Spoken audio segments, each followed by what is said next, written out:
किसी भी महिला के लिए विधवा होने के दर्द से बड़ा दर्द दुनिया में और कुछ नहीं होता, और वो भी तब जब वो नई नवेली शादीशुदा हो और अपने जीवन साथी के साथ लंबे समय तक जिंदगी बिताने के सपने बुन रही हो। कुछ ऐसा ही हुआ था उत्तराखंड की रहने वाली कविता के साथ, लेकिन उसके सास ससुर से उसका ये दर्द देखा नहीं गया, जिसके बाद उन्होंने कुछ ऐसा कदम उठाया कि अब चारों तरफ उनकी ही चर्चा हो रही है। दरअसल देहरादून के बालवाला निवासी विजय चंद के बेटे संदीप की शादी साल 2014 में कविता के साथ हुई थी, लेकिन अगले ही साल हरिद्वार में हुई एक हादसे में संदीप की मौत हो गई।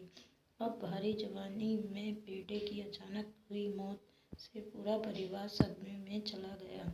अपने पति की अचानक मौत से कविता भी पूरी तरह से टूट गई। वो संदीप के बारे में सोच सोच कर डिप्रेशन में चली गई थी। कभी कभी उसे लगता था कि वो सब कुछ छोड़ छाड़ कर अपने मायके चली जाए, लेकिन फिर उसे अपने बूढ़े सास ससुर का ख्याल आता था तो अपने कदम रोक लेती थी। इधर कविता के सास ससुर से भी अपनी बहू की ये हालत देखी नहीं जा रही थी।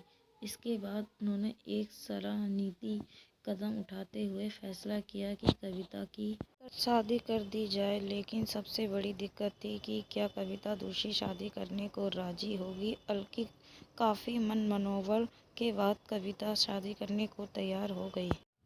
बहू से रजामंदी मिलने के बाद कविता के लिए एक नया रिश्ता ढूंढा गया और उसके सास ससुर ने उसकी शादी एक निजी कंपनी में कार्यरत ऋषिकेश निवासी तेजपाल सिंह से करा दी। कविता के सास ससुर ने उसे अपनी बेटी की तरह ससुराल से विदा किया।